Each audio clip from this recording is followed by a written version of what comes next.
हिरकणी का जंगल। गांव वाले इसका नाम डर से लेते थे।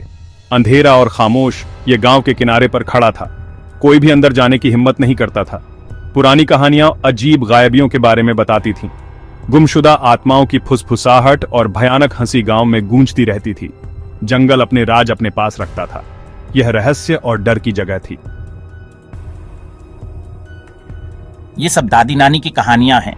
हाँ यार, लोग अपने ही परछाई से डरते हैं। चलो इन्हें गलत साबित करते हैं। विजय, दीपक और राजू, 3 दोस्त, इन कहानियों का मजाक उड़ाते थे। जवान और साहसी ये डर पर हंसते थे। एक रात उन्होंने एक वादा किया, वो हिरकणी के दिल में जाएंगे। वो इन कहानियों को झूठा साबित करेंगे। पूर्णिमा की रोशनी में वो निकल पड़े। उत्साह के साथ थोड़ा सा डर भी था। जंगल जिंदा था। परछाइयां उनके चारों ओर नाच रही थीं। हवा पत्तों से सरसराती हुई जैसे कोई फुसफुसा रहा हो। ये तुमने सुना? हवा ही तो होगी, है ना? मुझे लगता है हाँ। दोस्तों के रीढ़ की हड्डी में ठंडक दौड़ गई। वो आगे बढ़ते रहे। उनका हौसला डगमगा रहा था। जितना अंदर जाते जंगल उतना ही घना होता जाता। घने पेड़ों के कारण चांदनी नीचे तक नहीं पहुंच पा रही थी। डर ने अपनी गिरफ्त मजबूत कर ली। अचानक वो एक खुले मैदान में पहुंच गए। बीच में एक छोटी सी टूटी फूटी झोपड़ी थी। देखो वो रही एक झोपड़ी। यहाँ कौन रहता होगा? एक बूढ़ी औरत बाहर बैठी थी। उसकी आंखें अंधेरे में चमक रही थीं। उसने उन्हें पास बुलाया। क्या हमें उसके पास जाना चाहिए? मुझे नहीं पता, वो अजीब लग रही है। उसकी आवाज कर्कश थी। उसके शब्द एक अस्पष्ट भविष्यवाणी जैसे थे।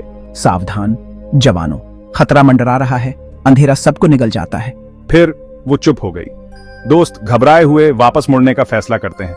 हमें यहाँ से जाना चाहिए अभी। हाँ चलो, ये जगह मुझे डरा रही है। जैसे ही वो मुड़े जंगल बदल गया। जिस रास्ते से वो आए थे वो गायब था। रुको, क्या रास्ता यहीं से तो नहीं था? वो गायब है। वो खो गए थे। दहशत उनके ऊपर छा गई। अब हम क्या करें? हमें जल्दी से रास्ता खोजना होगा। उन्होंने मदद के लिए पुकारा, लेकिन सिर्फ खामोशी ने ही जवाब दिया। मदद करो कोई तो। वो भागे घुटन भरे अंधेरे से बचने के लिए, लेकिन जंगल ने उन्हें बंदी बना लिया। फिर एक एक करके वो गायब हो गए।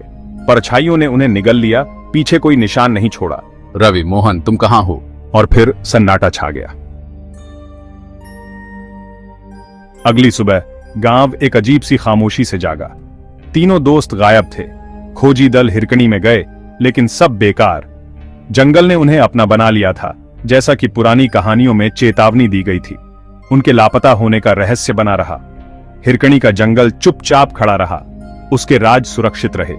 उन लोगों के लिए एक भयानक याद दिलाता है जो इसकी शक्ति को कम आंकने की हिम्मत करते थे।